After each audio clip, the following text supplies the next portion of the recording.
ان کا تعلق جامعہ اسلامیہ مدینہ العلوم ٹنڈو عالم کے ساتھ ہے اور انہوں نے اس تقریری مقابلے میں پہلی پوزیشن حاصل کی تھی۔ جناب حافظ محمد صوبان بن محمد اسلم وہ آئے اور آپ کے سامنے عقیدہ ختم نبوت کے عنوان پر مختصراً بیان فرمائیں۔ حافظ محمد صوبان بن محمد اسلم ان کا موضوع ہے عقیدہ ختم نبوت کا تحفظ۔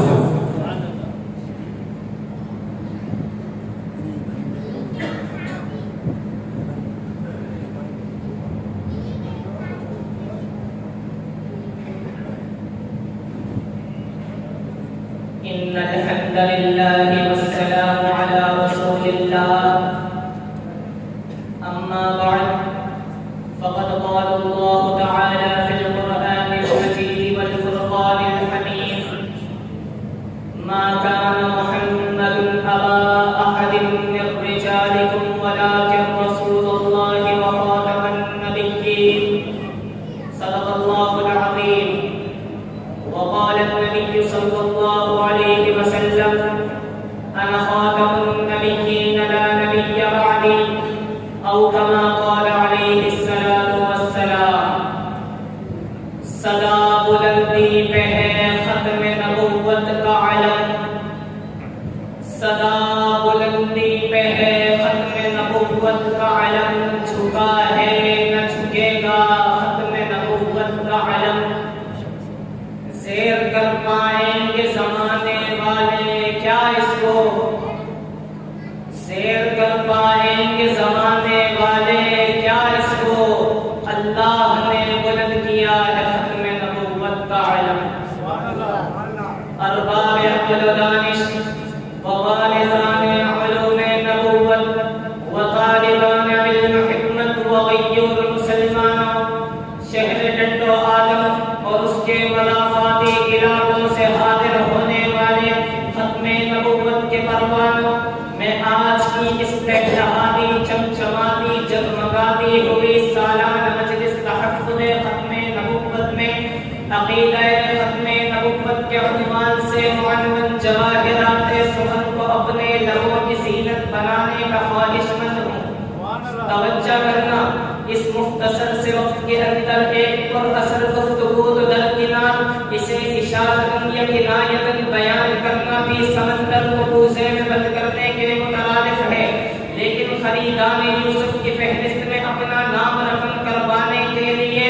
اس موضوع پر ایک جھلک، ایک دمک، ایک چمک بلا جھجک با کڑک بے دھڑک بیان کرنا چاہتا ہوں، بتانا چاہتا ہوں، سنانا چاہتا ہوں، سمجھانا چاہتا ہوں۔ ارے آپ کو اٹھا کر مجاہدین ختم نبوت و محافظین ختم نبوت کے قدموں میں لے جانا چاہتا ہوں۔ عزیزان من، عقیدہ ختم نبوت کو ماننا دین کے اہم ترین ارکان میں سے ایک رکن ہے، اور یہ ایک ایسا مسئلہ ہے کہ جس پر تمام امت کا اتفاق ہے کہ جس طرح خدا کی وحدانیت میں کسی کو شریک کرنے سے انسان کافر ہو جاتا ہے، بعینہ ہی اسی طرح محمد کی ختم نبوت میں کسی کو شریک کرنے سے انسان دائرہ اسلام سے خارج ہو جاتا ہے۔ دنیا میں جتنے بھی پیغمبر آئے، ہر نبی نے اپنی قوم کو اپنے بعد ایک نبی کے آنے کی بشارت دی کہ ہمارے بعد ایک نبی ایسا آئے گا جو سب کا منتظر ہوگا، وہ بشر آئے گا جو عظمت بشر ہوگا، وہ انسان آئے گا جس پر انسانیت کی معراج ختم ہو جائے گی، وہ نبی آئے گا جو اولین اور آخرین کا سردار ہوگا، ہاں دعائے خلیل آئے گا، نبی مسیح آئے گا، بشارت انبیاء آئے گا۔ تو جب وہ پیغمبر وہ رسول دنیا میں تشریف لائے تو آپ نے دنیا انسانیت کو بتلا دیا کہ او لوگوں، انا خاتم النبیین لا نبی بعدی، میں آخری نبی ہوں، میرے بعد اب کوئی نبی نہیں آئے گا۔ رسول اللہ کا خاتم النبیین ہونا ان مسائل میں سے ہے کہ جن پر قرآن بول اٹھا، جن پر احادیث نے صاف صاف تقریر کی، جن پر امت کا اجماع ہے، اس لیے اس کے برخلاف دعویٰ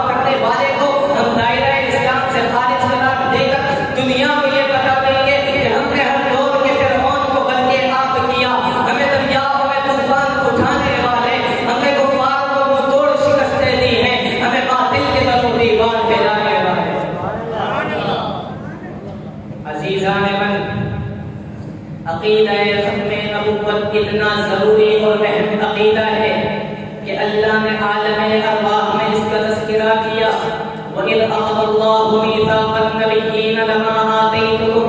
مِّن كِتَابٍ وَحِكْمَةٍ ثُمَّ جَاءَكُمْ رَسُولٌ مُّصَدِّقٌ لِّمَا مَعَكُمْ لَتُؤْمِنُنَّ بِهِ وَلَتَنصُرُنَّهُ. اس آیت کے اندر حضور کی آمد کا ذکر ہے کہ جب وہ آخری نبی کسی دوسرے نبی کے زمانے میں آ جائے تو اس نبی کو اپنی نبوت چھوڑ کر نبی آخر الزمان کی پیروی کرنی پڑے گی. یعنی عالم ارواح میں حضور کی ختم نبوت کا تذکرہ. میں ایک قدم آگے بڑھتا ہوں. عالم دنیا میں سب سے پہلے سیدنا آدم علیہ السلام تشریف لائے، لیکن حضور نے فرمایا کنت نبیا وآدم بین الماء والطین. میں اس وقت نبی بن چکا تھا جب آدم مٹی اور پانی کے درمیان تھے. یعنی عالم دنیا میں بھی حضور کی ختم نبوت کا تذکرہ. میں ایک قدم اور آگے بڑھتا ہوں. عالم برزخ میں فرشتے مردے سے سوال کریں گے کہ تیرا رب کون ہے، تیرا دین کیا ہے، تیرا نبی کون ہے. تو مردہ جواب دے گا میرا رب اللہ ہے، میرا دین اسلام ہے،